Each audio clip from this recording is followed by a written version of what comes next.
John, welcome to Shifting Culture. This is going to be a great conversation. I'm excited to dive straight in Right to this on. conversation.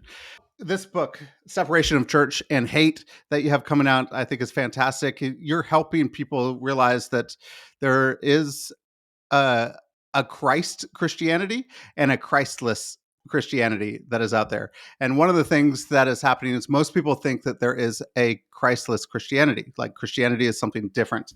What is fundamentalism for you, and how have fundamentalists hijacked Christianity? Oh man, let's go. Let's open with the light stuff. I mean, they like to say the largest growing religious demographic in America are Mormons. Some will say it's Islam. Lately, they say it's nuns. It's none of the aboves. Yeah. I think the largest growing religious group in America are people who used to consider themselves religious and now consider themselves spiritual because Mm, they are turned off not by Jesus, not by God, not by the Bible, not by Santa Claus. They're turned off by the cruelties and hypocrisies of these pious men, often in dresses and funny hats. And that's the atheism factory. Fundamentalism is what's driving young people away from mm, religion. It's not God, it's not Jesus, and it's not Satan, although Satan might be guiding the fundamentalists. I like to say spiritual people use religion to become better people than they were. Fundamentalists use religion to argue they're better people than mm, you. And they are the ones yeah. who are the core ultra conservatives of every religion, the most Yeah. orthodox, the most extreme right, the ones who are absolutely certain that they and only they speak for the one and only true God. And Yeah. anyone who opposes me obviously represents Satan because I'm on the Yeah. side of God. So Yeah. fundamentalists, we're not going to sit down with Satan and negotiate school curriculum, negotiate who gets to get married. You're on the side of Satan. And what we have to remember is when our atheist friends say, oh, religion's responsible for all of the oppression of women and violence and homophobia. And I got to say, no, it's not religion. It's the fundamentalist wings of Yeah. all the great fundamentalist Yeah. Islam, fundamentalist Judaism, fundamentalist Christianity have more in common with each other than Yeah. they do with liberal or moderate Yeah. Judaism or Christianity. And I say there's 5 traits, Joshua, that all fundamentalists carry. It doesn't matter the religion. If you're a fundamentalist Muslim, Hindu, Jew, women are always second-class citizens. Mm, The more conservative your religious group is, the more God just likes men better. Oh, it's God's will. Secondly, is that violence is okay if my side does it yeah. because I'm on the one side of God. Sex is bad except for procreation. If women and gay people like it, focus on punishment more than healing for all fundamentalists of all religions. And finally, there's always penchant for victimhood among Mm, fundamentalists that they use to justify any cruelties they do. It's the victim bully mindset. Well, someone did it to me, so I get to do it to others. And the yeah. overwhelming majority of Christians, Jews, and Muslims around the world are getting along just fine right now in businesses and schools and families. But it's the fundamentalists of all the great religions that are ruining the great religions and keep getting all the media attention. I lived in the Middle East for 5 years, spent a lot of time with Muslims sitting in their living rooms. Arab Muslims are the most hospitable people on the planet. Yeah, They're so kind and loving, but it is the fundamentalist arm. I spoke to exactly. a Palestinian Christian talking about how their forefathers lived in that area before 1948, of how Muslims and Jews and Christians all lived together, got along, celebrated with each other, celebrated each other's holidays, and supported one another until fundamentalists come along and try to get power. I So, mean, if the liberal Jews and Palestinians were in charge, you would not see this kind of conflict. The yeah, Netanyahu regime and the Hamas regime are mirror images. They prop each other up. They're extreme conservative. They've decided that violence against civilians is okay. Both sides have decided that yeah, because I'm on God's side, I can do this. yeah, And yeah, both sides betray their faiths. And Netanyahu propped up Hamas. I mean, yeah, 2019, he needs them because he needs a bad guy. So they're yeah. all wartime consiglieres. The liberal Muslims and Jews would be insufferable trying nonstop to bring peace. I think all negotiation should be done by Palestinians and Israelis under the age of 45, because they're the ones who are going to have to live with this Yes. piece one day. And I've lost faith in older generations to settle this. There is something to say.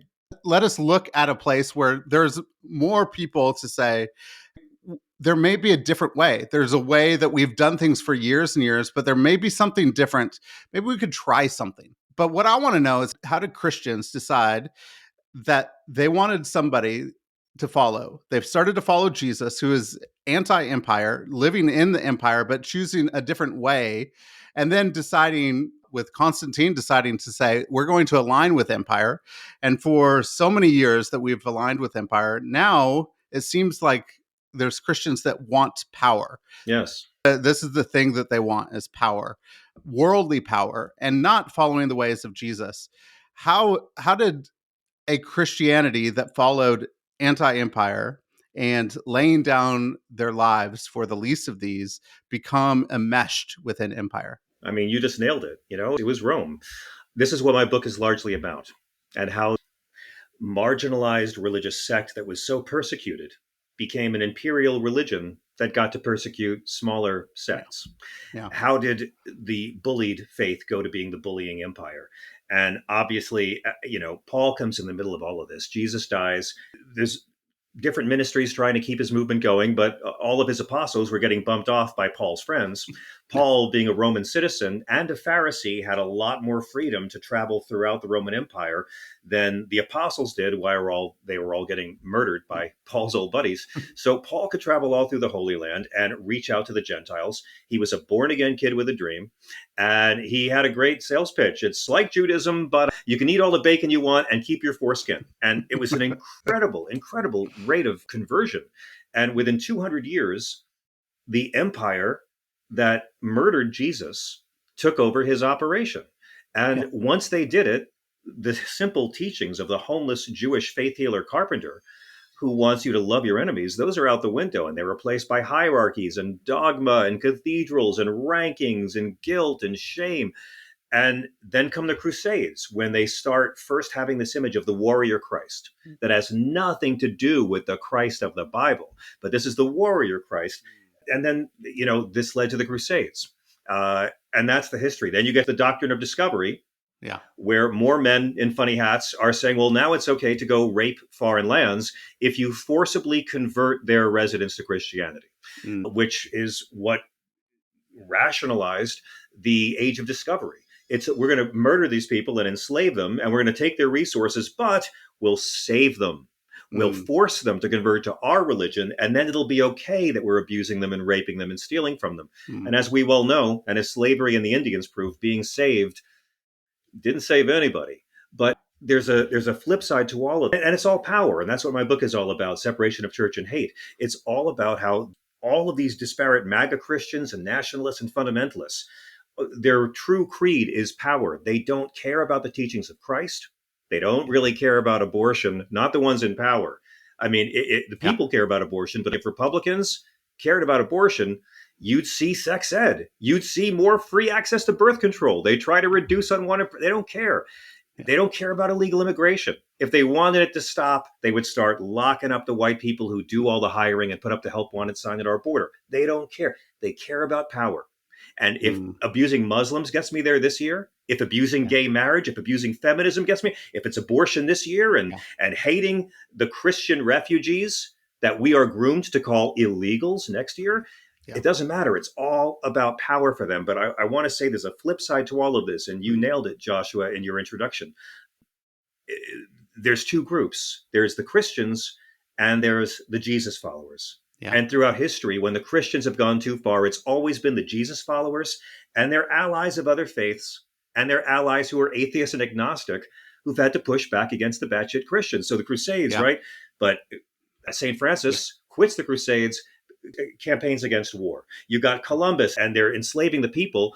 The first act of protest by a white person in this hemisphere was the Catholic priest Columbus brought over, Bartolomeo de las Casas, who wrote to the Queen to protest the way we were treating the indigenous folks, because it wasn't normal. People knew it was wrong back then. Yeah. Slavery was propped up by Christianity, and it was Jesus followers like Frederick Douglass and the Quakers and Harriet Tubman who pushed back. Segregation propped up Yeah. by Christianity, and a Baptist minister named Martin Luther King and his allies, including Yeah. Jews and atheists, pushed back.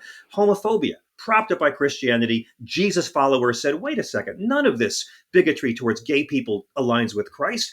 Go through it all. Throughout the Yeah. whole history of the faith, it's been Christians who just want power, doing all the unchristlike Mm. things, and it's always the Jesus followers who aren't always all Christian who've always pushed back. How did you reconcile some of this growing up, the faith that you inherited from your parents? I know that your parents talked a lot about following the ways of Jesus, like going towards the marginalized, caring for the least of these. And then what made you actually see a difference in the church trying to go after power or Christianity trying to go after power? What happened in your own story where It's a you were great saying, question. oh, there's maybe something different here than just this Jesus following Well, in yeah, church? I have an abnormally religious upbringing. Yeah. My mother was a nun and went into the convent right out of high school. They put her through nursing school. She worked in Africa with lepers and was in the convent for 16 years. My dad was a Franciscan brother who taught history to Catholic boys in Brooklyn. And the Brooklyn Franciscan fell in love with the Southern, couldn't say anything, carried a torch for many years. But they were both steeped in the humility of Christ. Obviously, the nuns, Yeah. and I came to believe that my mother's order kind of groomed women to confuse humility with self loathing. But my Mm, father came from the Franciscans, which is all about a culture of service. And that's all Jesus is. He modeled servant leadership. The yeah. guy who is washing the feet of poor people is not the guy who cares about total right wing domination of your local school board. Yeah. It's a movement of humility and grace and looking out for the least of these. But growing up, I began to noticed that my culture had a very different definition of Christianity. My dad was a social studies teacher. The news was always on. And this is in the 80s. I'm growing up and I'm seeing the Falwells and the Pat Robertsons and the Swaggarts on the news introduced as Christian leaders. Mm, But they didn't talk about anything Jesus talked. They didn't talk about poverty, didn't talk about welcoming the stranger. They didn't talk about the evils of racism. These guys actually talked about the evils of these protests against racism. And it was very confusing for me. And as I got older, it got more and more confusing. By the time it's the 1990s, if you were a young person and said you're Christian, yeah. most people would assume, oh, you hate gay people Oh, and you think women should go to jail for ending pregnancies. Like, yeah. and back then, being a conservative Christian wasn't synonymous with despising immigrants. Ronald Reagan Mm, and George Bush ran against each other in 1980, both competing to see who could do more to help the undocumented. Because it was good to get power back then. Now it's good to get mm, power by despising these people and smearing them and calling them illegals, when in reality, asylum seekers can't be illegal. If you're on American soil, you can claim asylum. There's no illegal part. mm, And crossing the border is a misdemeanor. I don't know any other misdemeanors that can have your kids stolen from you, but they mm, cross the border because there's a help wanted sign that Donald Trump and his friends put up. Donald Trump's the only president to have hired undocumented workers in two different centuries. Our economy is propped up by this exploited brown labor force, and it always has been. They're not going after the agricultural workers because Donald Trump knows prices would go up, so they're actually letting some of them stay. They're giving lie to the fact that this whole thing is a racist scam. They'll never go after the guys who own the meatpacking plant. They'll just mm, arrest all the guys working in the yep. meatpacking plant. And that's the system we've grown up in. And for me, as I got older, I began to recognize, no, I'm not weird. My parents actually were following the Jesus parts of it. Yeah. And I mean, they were sexually uptight. That's a whole other story, which Jesus wasn't. Yeah. But I mean, so we've all been groomed to think that this meanness, this pious meanness, is Christianity. I mean, we've been groomed to believe it. Mm, And so that sort of became my mission as I got older. And as I got further away from the organized religion of the Catholic Church, I got deeper and deeper into theology and scripture. And as a comedian, my managers and agents hated it, but I love talking about this stuff. And as a TV and radio host, I've always wanted to have theology. I debated Bill Donahue of the Catholic League. I debated Jerry Falwell Sr. I got to debate David Duke on Bill Maher's show. And I just got tired of seeing my parents' faith used as a cover for mm, meanness. These people don't follow Jesus, they use him as a prop.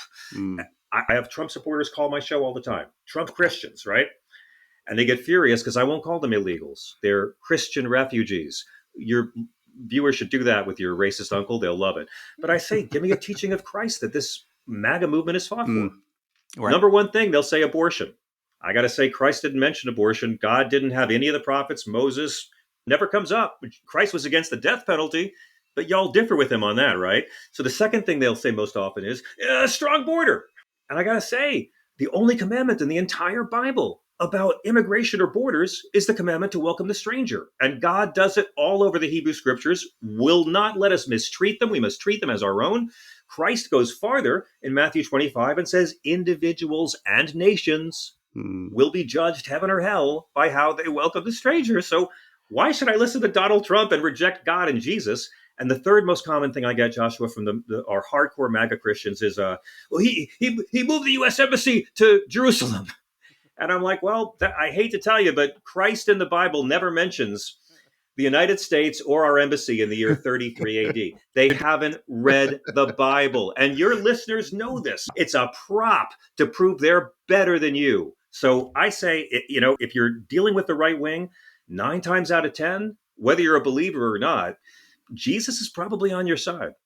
You use some satire, some comedy to help, unveil what's going on, to see something there. I think some people, if they use arguments or call people names, it's not really going to work. Correct. If I'm not a comedian like you, if my tongue is not as sharp as yours in satire, what can the average person do to stand up, to actually show that there is a different way? Yeah. A way to stand up against the empire, or a way to stand up against What a people great who are question. trying to take Christianity away from us. Yeah. Again, that's why I wrote this book. I wanted to take every issue that divides us, from feminism to abortion rights, LGBTQ rights, healthcare, poverty, guns, sexuality. I wanted to take every issue that divides us and show the top right-wing arguments to justify meanness, and then show how the Jesus argument is usually the opposite of the right wing. Now, with comedy and satire, I can be quite lacerating, but one of the things I've grown to understand is that I don't want to be mean to people who are just led astray. I try to make my targets either people in power or mean people. I try very hard to, I'm not allowed to hate anybody because I'm not good enough to hate anyone, but I try to go after the meanness, not after people who have been suckered by the meanness. I don't really think you can convert MAGA people into the light. You can try. Lord knows we've seen so many progressives coax a lot of conservative loved ones out of homophobia in the last 25 years. We've seen it. We've become a kinder society in many ways. If you told me in the 90s we'd have gay marriage and a black president, we'd stop putting people in jail for cannabis, I wouldn't have believed the human race could get that kind in 30 years. So I have a lot of faith in us. But I find when you're dealing with these people and you're not going to rely on quick one-liners, sincerity, don't be afraid, refuse to hate them no matter how mean they are to you, and know the scripture. Go in knowing where Jesus comes down on the argument. And that's why I wrote this book, to be about all these issues and what the right says about everything and why they're wrong. But we can't hate them back, right? I don't really think you can necessarily convert anyone, but my biggest piece of advice would be try to avoid debating these right-wing Christians in a vacuum. Try, if you can, to debate them around other people at the cookout or in social media in public, because you get to model kindness, you get to model listening, you get to model turning the other cheek sometime, you get to model not hating, right? You can be funny if you want, you don't have to try, but you have to be sincere, you have to know your points, you have to know what Jesus said versus what your opponent claims. Let them be the hateful ones. Let them be the ignorant ones. Your job is to be the relaxed person in the room who knows their shit and can quote scripture. And again, you might not convert them, but I found something really interesting. Very often, they'll appreciate you took the time to, rather than just say, oh, you right-wing racist, but you came to meet them on their own terms and discuss scripture, and that can build a bridge even if you don't agree. I also think you can just ask them to acknowledge your points. So even if they don't agree, they'll have to acknowledge they heard you, and the points will be in their brain, which helps a lot.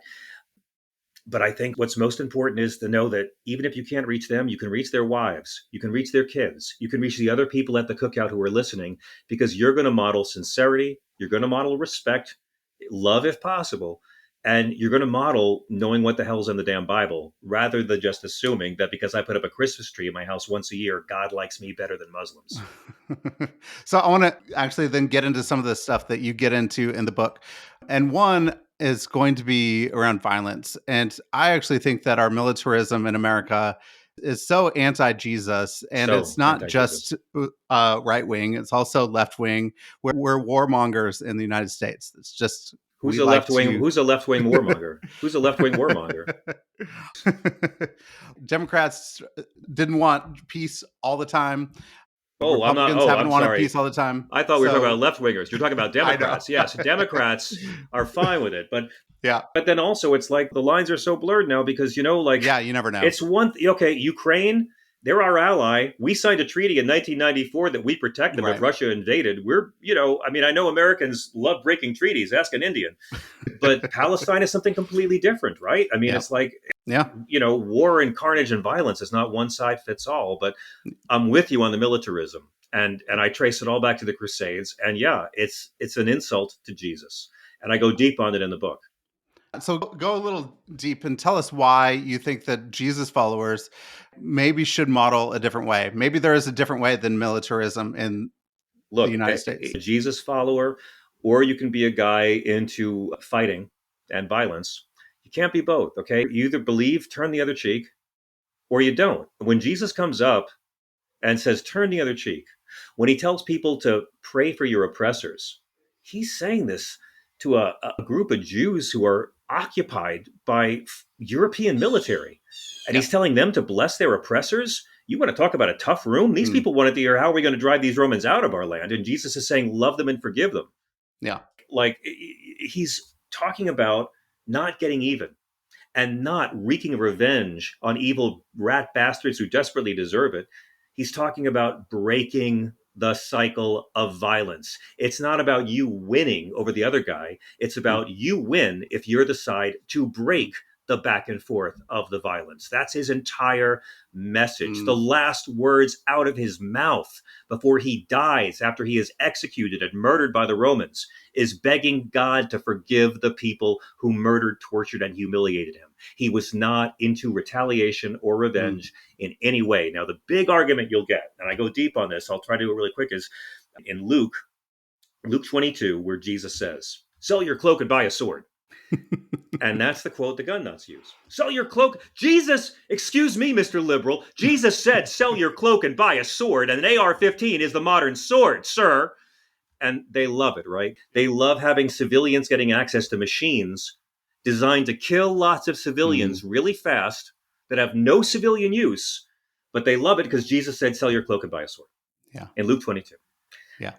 So when you read Luke 22 and see what the story is really about, it's the night Jesus is being arrested, and he's talking about how they have to fulfill the prophecy of Isaiah that they were numbered among the transgressors. You know this. So he says, sell your cloak and buy a sword because we have to be criminals for the prophecy to come true. We got to be armed. Yeah. And right away, the apostles, Jesus, we have 2 swords. Jesus says, oh, that's enough. Okay. And so they carry on, have their night. No one goes out to buy swords late night at the Jerusalem Walmart. And then when when the temple guards show up to arrest him, and his friends want to use their swords. In Matthew, Jesus says, he who lives by the sword will die by the sword. So Jesus doesn't come out against swords. He comes out against using them. And he comes out against self-defense. But from that, they took one line: sell your cloak and buy a sword. Yeah. And the only way you can do that is if you ignore the rest of Luke 22 and if you ignore the rest of Matthew, Mark, Luke, and John, because Jesus was not a guy who was about armed resistance or violence as self-defense. So just as they ignore the well-regulated militia part of the Second Amendment, they will ignore all of Luke 22 just to pick one sentence and say, this is why mentally unstable 20-somethings need machine guns. Yeah. You just talk about cycles of violence and Jesus breaking through the cycles of violence. I think this is what has been tried with nonviolent resistance over the years. And achieved. Violence cannot stand nonviolence. It can't. And it is crazy to me that they hate it. They can kill a lot of you. They can kill a lot of nonviolent protesters, no doubt. But can you imagine if Gandhi lived in a time when everybody in India had a video camera in their pocket and could Oh yeah. film human rights abuses, he would have gotten the British out of there 10 years sooner. This is why I keep saying Palestine, the next Gandhi is going to come from Israel or Palestine, and they're going to do it with video cameras. Because I think you can't get away with that kind of brutality on the world stage anymore. And John Lennon said it, fascists, if you're violent with them, they know how to crush you. The only things fascists can't Mm. handle are humor and nonviolence. I don't know if people really realize how revolutionary and radical Jesus really was. They don't. And We're not taught especially that. The no. conservatives took over this radicals. So I would just even take the Jesus's treatment of women, of Yeah, how Jesus totally went against the culture, treated women with dignity, respect, brought them into the fold as disciples that they were learning from him. Especially we're looking at something like a Doug Wilson was just profiled in yeah, CNN, and his movement basically was like, "Hey, only heads of households are going to be able to vote. We don't want yeah. women to They vote despise anymore." women. They like the Old Testament and they like Paul. They don't like what Yes, comes in between. and so let them know, what did Jesus say? Who is he? What Yeah. did he do for women? I mean, the greatest feminists in the Bible. And before I even begin, let me just say that Jews are so far ahead of Christians on feminism at this point. We're a younger religion. We're catching up. But, our Hebrew friends had a female prime minister in Israel way before America Hmm. elected a female president in 2016, who wasn't allowed to have the job. But we did pick one. We did. Popular vote. So, having said that, Jesus grew up at a very conservative time where women were property. And women were, I say in the book, women fell into two categories, property or icky, Hmm. because they could be owned. They had virtually no inheritance rights. And menstruation, ooh, gross, not part of God's plan. You're ritually unclean when that happens. And if you have a baby girl, you're ritually unclean for twice as long. They found so many ways to punish women for their biology and to make the menstrual Hmm. blood that gives all of us life into an unholy, dirty thing. Hmm. So Jesus is born into this world where women aren't allowed to work, where women are property, where divorces, I'm tired of you, get out. And Yeah. if you didn't have a family to go live in, it was either prostitution or begging. Hmm. Okay. It was Yeah. rough. It was the gospel according to Ike Turner. Women could not legally attend school or be educated. Jesus is the biggest feminist in the Bible, and he breaks down all these taboos. And they don't teach this to us as kids. Yeah. So there were three women that went everywhere with Jesus and the 12: Mary Magdalene, Mary and Martha, the sisters of Lazarus. They were there. Jesus showed up to them when he came back first.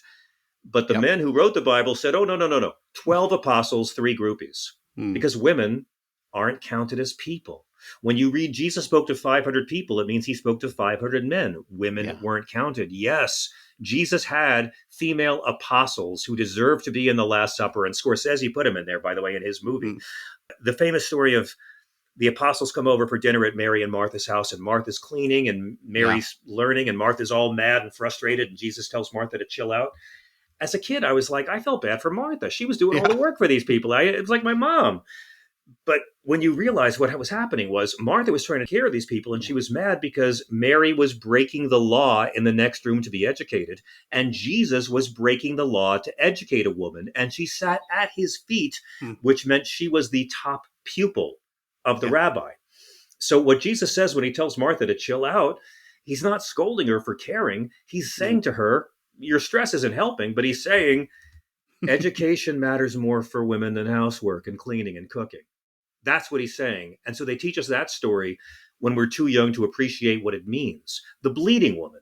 Sam Cooke wrote the great song, Touch the Hem of His Garment, bleeding 12 years. No one could fix her. She was ritually unclean because icky, right? Yeah. She hears Jesus is there. She walks into the crowd, touches the hem of his garment, and it goes away, and she's Yeah. better. Great story. She was breaking so many laws by going out in public. She made everyone in that crowd ritually impure. By going into the crowd, she endangered the souls of everyone around her because she was dirty and menstruating. And when Yep. she touched Jesus, she made Jesus ritually impure in the eyes of God according to their religion. Jesus turns Yeah. around and he says, daughter, your faith has healed you. It's the only time in Jesus's career he calls anybody daughter. And he says it Mm, to a ritually unclean woman who just broke all the laws of the religion to make him unclean. She violates the taboo, and Jesus breaks it for good. I can't believe these right wingers pretend they follow this guy. yeah. The whole gospel is, as you know, is filled with examples of Yeah. Jesus breaking down this appalling treatment. Even Yeah. Paul Yeah. had Phoebe was a deacon. Like, you Right. realize Paul was Yes. writing different letters to different churches who have Yep. different propaganda. So in some he'll be all anti-women, and then some he'll talk about the women who saved his life and were a core part of the Yeah. ministry. Again, like today, they'll use bigotry when it serves them. Paul had women apostles there in the end of Romans, and Junia, yeah. Junia was there. Hmm. You had female house church leaders, like all sorts of different things that were pretty amazing that women were doing. I have a lot of listeners that want to figure out how to embody Jesus and be faithful in this world and look more like him and not follow the ways of the world or the Yeah. ways of people pretending to be like Jesus. Oh yeah. I My you favorite. know 1996, there's Disney decided to bring out the Hunchback of Notre Dame, this Yes. little musical, which for Disney to come out with this, I think is absolutely crazy that they did it. It's a heavy, heavy movie, and it's And based a lot on the Charles Lawton version, which is the most whew, emotionally devastating version of it, that it story is ever. emotionally devastating. I had my 8-year-old come back. We just went to Notre Dame in Paris, so we came home, and Oh, I was like, "Hey, let's watch this." And Hellfire! and we have Hellfire, but it Hellfire! reminded My me favorite Disney song is Hellfire.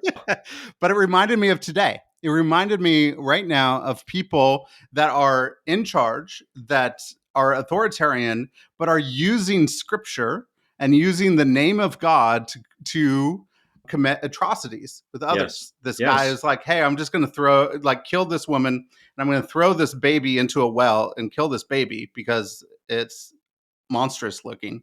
I mean, look, Um, we just saw a guy in Minnesota murder two Democrats and try to murder two more over yeah, Christian issues. I mean, this is terrorism. This is what we see with Netanyahu. It's what we see with Hamas. yeah. If God wanted someone dead, he'd smite them himself. You're not helping Jehovah here. Allah didn't ask you to do this. Is it? This is my question. Is that possible? I mean, Hunchback of Notre Dame. That was many years ago. Victor Hugo wrote, the story as well. Like he's calling out the same things that are happening today Oh, with yeah. right wing fundamentalism. Oh, yeah. Look at Les It is Miserables. still happening. Les Mis, Look at Les Mis. Yeah. I mean, exactly. Victor Hugo was a deeply spiritual guy. He didn't get Yes. everything right, but he got it. And Les Mis Yeah. is, I mean, how can you be Donald Trump and watch that and not understand the link Oh, between Christianity and fighting poverty? I yeah. mean, it's literally what the whole thing's about.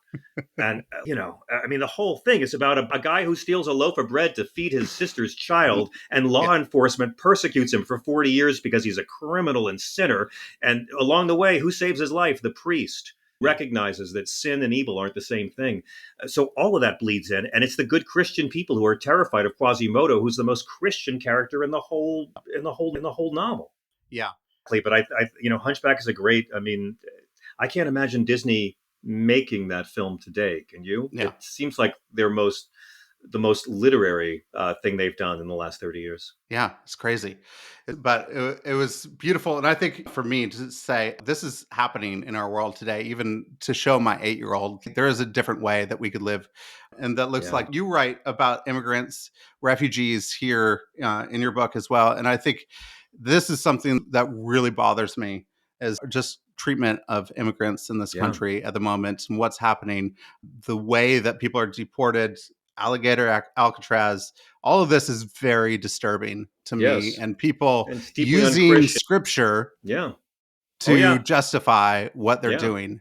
Not Jesus Um, though. Not Jesus. They can't use Jesus, right? no, they can't. No, Jesus commands you to welcome the stranger. So these Yeah. are the anything but Jesus Christians.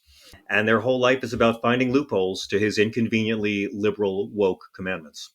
So, So so what did Jesus do? How did he show us that the foreigner is welcome? That we need to actually treat the foreigner I well? mean, Matthew 25, he comes out the night he's arrested and he says, the night of the Last Supper. And, Matthew 25 is Jesus giving his marching orders. Yeah. I was a stranger and you fed me. I was hungry and you fed me. I mean, Jesus comes out and says, look, man, when the world comes to an end, I'm going to gather the individuals and nations. It's called both the parable of the sheep and goats, but it's also called the judgment of nations. And Yeah. Jesus says, I will gather all the individuals, all the nations. And he says he's going to judge them. And he gives them 4 criteria: take care of Yeah. the poor, take care of the sick, be kind to prisoners, welcome the stranger. And that's it. Jesus tells us point blank, directly, individuals and nations will be judged based on not how much they scream at women outside clinics, Hmm. not how much they persecute illegals, not how mean they are to transgender children, not how much they hate liberals and Europeans and feminists. We'll all be judged by how kind we are, immigrants, criminals in jail, sick people, poor people. That's it. So anything you got beyond that isn't Christian. It's maybe you're going around him. Now they'll go all the time with Paul, right? What's the verse they always use with Paul? Submit to the governing authorities, Romans 13. Yeah. Okay, submit to God. I noticed for 8 years of Obama and 4 years of Biden, these folks didn't They believe in didn't like submitting that. to the God. But Yeah. this is what your listeners will hear. They cross the border. It's illegal. Well, y'all support Trump. So don't ask me to believe you take our laws all that seriously. First off, but again, every time a Democrat's in office, they forget about this one. Submit to the governing authorities. This was Paul writing to Romans, okay? But Jesus challenges authority consistently. It's what gets him killed. Were Mary and Joseph submitting to government authorities when they ran away and hid in Egypt to save their child's life?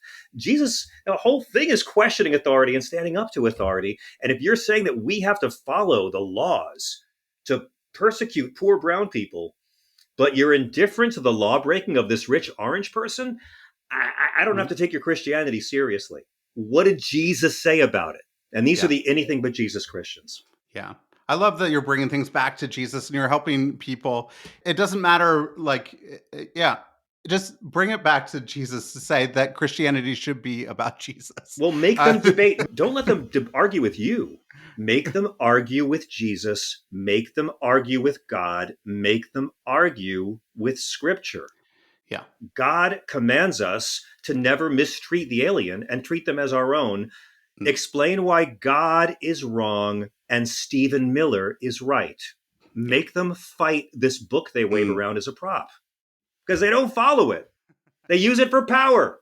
What are the biggest arguments that people call in about? MAGA Christians into your show, what are the biggest arguments they call in about? What are they really arguing for? Well, I mean, there's the MAGA people just arguing for Trump and they say they're Christian and they can't make a Christ-based argument.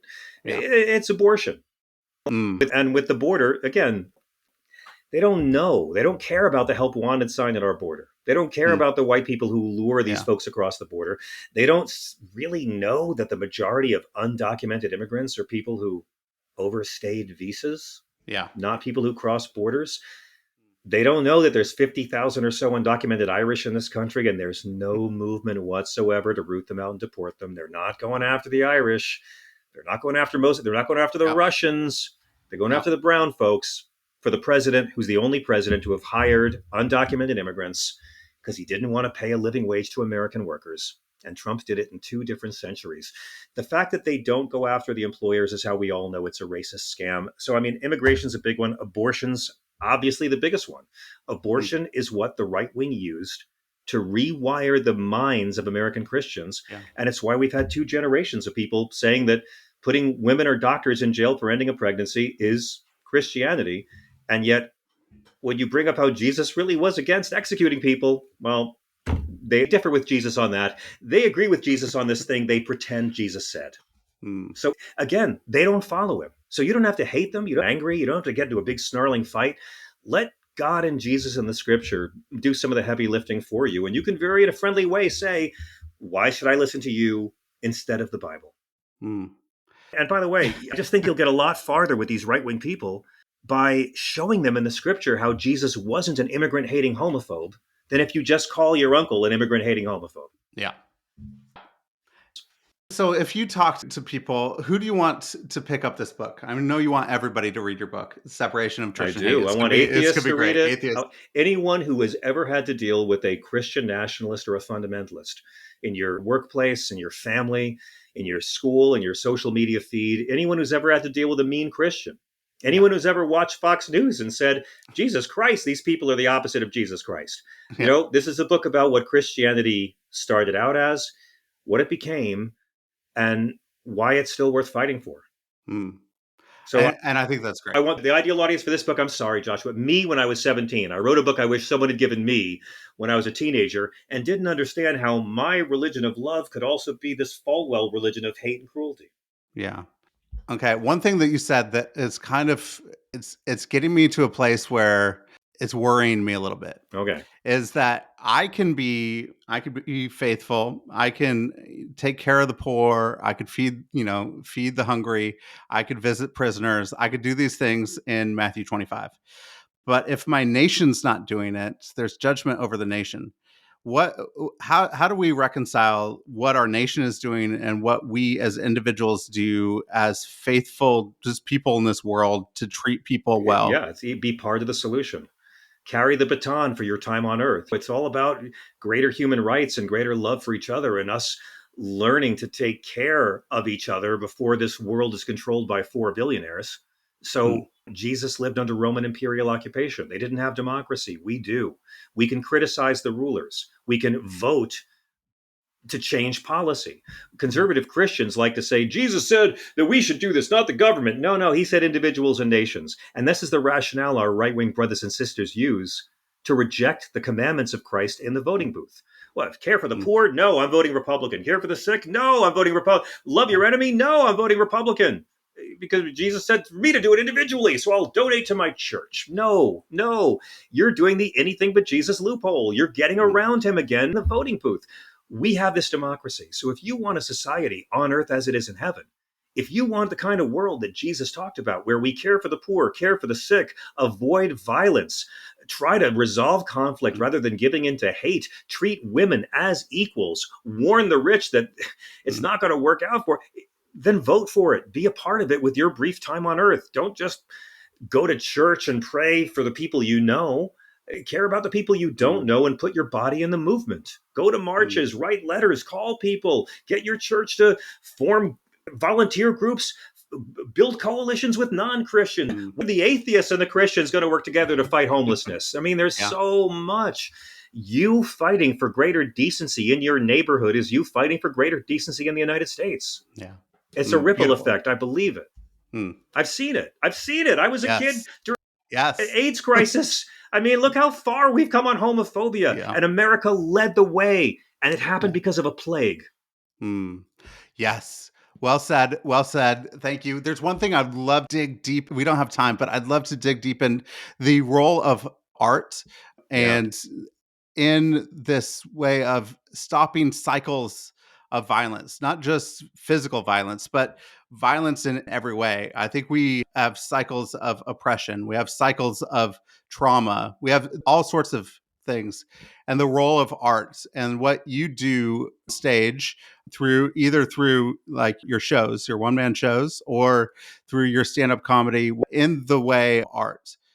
How do you see your role well, as that's a great question. to stop these cycles? I mean, that's yeah. That wow, I love that question. That's one of the things that I can do. I mean, I Yeah. have a lot of things I can do privately and publicly. I can talk about this stuff, and I can do jokes about it and do routines about it. And I can talk about it on the radio. I can tour. I can try to turn these arguments into stand up comedy routines with setups and punchlines and premises and make it entertaining, not just preachy, although God knows I can be preachy. But art can heal us. We know it. Art can bring us together. We know art, and sports too, by the way. Yeah. Sports can bring us together. Yeah. But music, I mean, music can bring us together and can bring us into the divine.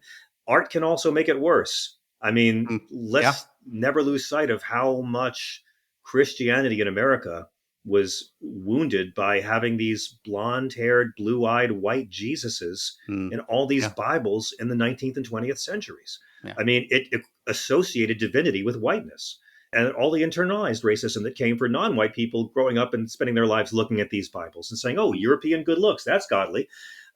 Art can definitely be destructive. It can damage religion too. But I'm honored you would say so because for me, Billy Wilder said, if you're going to tell people the truth, make it funny or they'll kill you. And as a political comedian, that's sort of been my guiding principle because I don't Yeah. want to do. There's enough guys doing smart propaganda better than me. If I can tack a dick joke onto it, then I've made it amusing and I can go on stage with it. So that's sort of where I come from on that. But I mean, and with religion, I mean, my God, painting, music, literature. There's so much, and there's so many ways that my spirituality has been deepened because of art. Mm. When I was a teenager and I heard U2's cover of Woody Guthrie's Jesus Christ, and they did it like a Pogues punk version, and it was like, wow, it just unlocked a way of seeing Jesus in my faith that I had Wow. never imagined before in one 3-minute, Mm. rock song. So I'm a big believer in that. And I think Mm. that, obviously, the great religions do it as well. Sorry, but those graven images have gone a long way towards spreading the messages. That's right. If you could say one thing to people that are trying to be faithful to Jesus that are within the church today, that they're trying to embody Jesus, and there do see some hypocritical ways that the people claiming the church are acting, what would you say to people that are trying to embody the ways of Jesus within the church and what they can do from the inside? Obviously, number one is look out for yourself. I mean, you're responsible for your own soul, so you don't have to make yourself a better Christian by going and picking fights with people because they're mean. You can look out for yourself and let the idiots reveal themselves. You don't have to mess with the idiots and the mean people and the bigots. You don't have to. We got to help them. We're called to help them. We're called to try to bring them into the light, but it's not our job to save them. And when Yeah. it comes to election day, it is our job to beat them without hate. So love, just keep sticking to the teachings of Jesus, keep loving, and do not be afraid to engage these right-wing Christians and say, Mm. how is this of Christ? What does Alligator Alley have to do with anything in the Old or New Testament? I mean, Yeah. Alligator Alcatraz. I mean, these concentration camps, on immigration alone, supporting the Republican Party is incompatible with the Old and New Testament, Yeah. period. Yeah. Abortion, it's not mentioned. Yeah. We have to take back the narrative from the right because Yeah. most people out there would be shocked for me to say that. But yeah, Mm. Jesus doesn't mention abortion, doesn't condemn the gays, never says a thing against birth control, commands you to welcome the immigrant. Mm. Most Christians would think I'm blaspheming, but I didn't write it. That's what's there. And they have done such a good job, organized religion, of hoodwinking believers into following their movements and ignoring Mm. the gospel, the teachings, and the commandments of Jesus. So I just say, if your church is telling you who your enemy is, instead of telling you to love your enemy, you're not really in a church. Yeah. And sometimes Jesus' whole mission is about transformation. And Yeah. sometimes the most spiritual thing you can do is change your mind about religion and Mm. evolve. That was Mm. Jesus' whole message. Sorry, creationists, but evolve was pretty much what his thing was all about. Couple quick questions at the end. One, if you go back to your 21-year-old self, what advice would you give? Don't lie to women, Mm. It's a good one. ever. Don't lie to anybody, but don't lie to women, especially because you're insecure. Yeah. Don't try to make women think you're something you're not. Don't try to make Mm. anybody think something you're not. You are the way you are. Trying to be somebody else isn't going to do it. Take Mm. your imperfect self and figure out your path.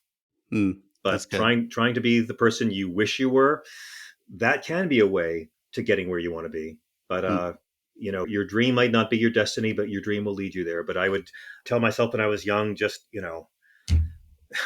work out more. Just be physically stronger to deal with the Yeah. stress and the Mm. anxiety, because this Mm. world will make you. Yeah. That's true. Anything you've been reading or watching lately you could recommend? Superman. Mm. James Gunn's Superman is the movie that I didn't know my heart needed and Mm. America's heart needed. I've seen it twice. Superman is like Jesus. It's incredibly hard to make a compelling, interesting film about a guy with magical powers who's perfect.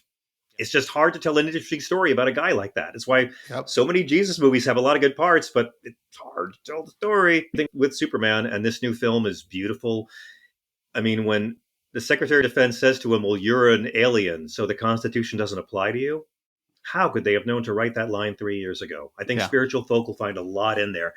That's what I've seen lately that turned me on the most spiritually. Yes. Well, Separation of Church and Hate is out everywhere September 9th. You can get it anywhere books are sold. It's a fantastic read. I loved it. Thank you. It's funny. It is well researched. Like, there's deep theological themes in there, even though you're not a theologian, but I know that you talk to a lot of I talked to a lot. theologians. I tugged on a lot of coats for this. I have a lot of interview subjects above my pay grade in this book, and your audience may recognize a lot of the names of the people I talked to. Yes, yes, they will. Yes, they will. So, John, is there anywhere specific you'd love to point people to get the book, or anywhere Your else Yeah, you'd like please. to? Well, once again, it's called Separation of Church and Hate, a sane person's guide to taking back the Bible from fundamentalists, fascists, and flock fleecing frauds. And I would recommend you buy this at the local independent bookstore or the non-evil website of your choice. But thank you for buying it. Thank you for reading it. And yeah, if you can do me one more favor when you're done with it, pass it on to somebody else who likes the faith of their fathers, but could do without the meanness that some of our fathers had implanted in them. Yeah. Well, John, it was a privilege to talk to you. So thank you for coming on. It was a fantastic conversation. Joshua, I'm Thanks. so honored you would have me. Thank you, and thank your audience. It's really a joy to be on your excellent program. And thanks for letting me talk so much. Thanks.